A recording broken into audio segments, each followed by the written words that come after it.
Good evening mga kausap, mga nanonood sa ating usapang minivan. Yung minivan natin si Bugoy, napansin ko kanina nung ginamit ko dito sa area namin. Daming tubig tagas Ayan basa-basa ng tubig. Tapos nawalan ako ng tubig.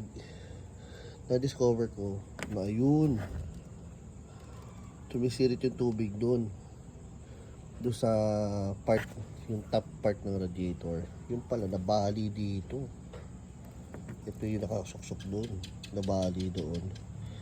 Hindi ko ngayon alam kung kaya ba siguro nag-a-update ng radiator yung iba at ginagawang aluminum para mas matigas yung malit na part to na inlet ng hose ng radiator.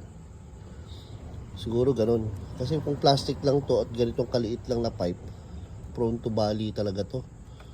So hindi ko alam kung kaya siguro ginagawang aluminum radiator yung ibang DA-70 natin is dahil dito sa problema na to. So comment nyo nga po dito sa video na to kung ganun nga, kung tama nga hinala ko at kung saan tayo makakabili ng aluminum radiator para dito kay Bugoy. Problema.